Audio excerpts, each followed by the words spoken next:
That's the period where there are still unanswered questions. Right. Today, questions for local police as new questions about the official timeline of Tuesday's school shooting. For families of the 21 dead, unimaginable grief now turning to fury at politicians for refusing to move on gun control, at police for what some say was a lethargic response.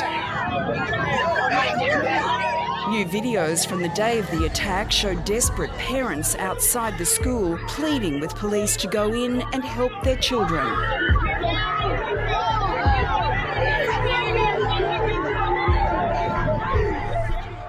It took around an hour from the time police arrived at the scene for a tactical team to enter, and authorities are now contradicting their own previous statements. That I want to clear up, that came out early on. It was reported that a school district police officer confronted the suspect that was making entry. Not accurate. He walked in unobstructed initially. According to a fourth grader who miraculously survived the shooting, the police response may have inadvertently contributed to the death toll. The cop said, "Help if you need help," and then one of the persons in my class said, "Help." The guy overheard and he came in and shot her. Since the Columbine massacre in '99, it's been standard practice for law enforcement to engage an active shooter without waiting for backup. But this time, that didn't happen. Don't current best practices, Lieutenant, call for officers to disable a shooter as quickly as possible, regardless of how many officers are actually on site. Correct. They do not know where the gunman is. They are hearing gunshots. They are receiving gunshots. At that point, if they proceeded any further, not knowing where this suspect was at, they could have been shot. They could have been killed. And at that point, that gunman would have the opportunity to kill other people inside that school. How fast can you act? I mean,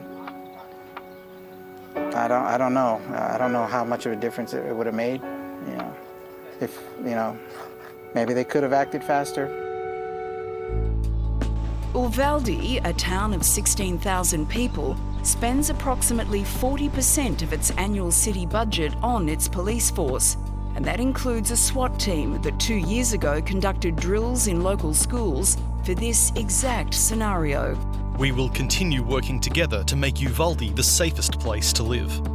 The police response evokes memories of the Parkland school shooting 4 years ago, when Sheriff's Deputy Scott Peterson remained outside the building while the massacre took place. I know the policies, I know the procedures. I communicated right on that scene. I did everything that I felt at the time was appropriate. Peterson will soon stand trial for criminal negligence as America continues its reckoning with law enforcement. It is staggering that we keep hearing these tales, but even then I was floored by the fact that this is the 27th school shooting. There have been other shootings in the States, but this is the 27th school shooting this year. And the fact that even as we're hearing what are the best practices and there's protocols in place, even that the kids are being told, here's what to do if there is a gunman at the school, that doesn't fix the problem. Like the fact that even children are turning up to a school and being prepared for the fact that someone might enter to take their lives is dumbfounding. Where does it end? Because it's been going on for years and children are the victims here and still the debate ends in the same spot. But, more people just buy guns. Every time there's news of a mass shooting, gun sales go up across America. Well, there's now 120 guns for every 100 people of any age in America. Do you know what? I mean, it's horrible to think about this as the reality, but I don't think they will fix it.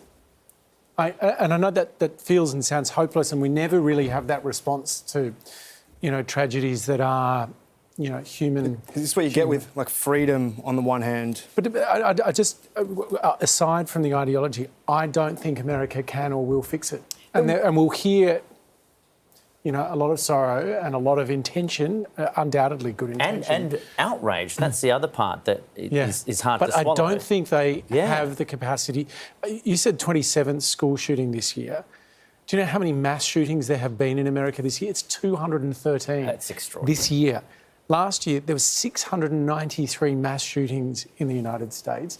And over the last 50 years, 1.5 million people have died from at the hands of guns. So this is what you mean by it's not going to If those numbers don't change it... It does. You get to a point where you say, what's critical mass?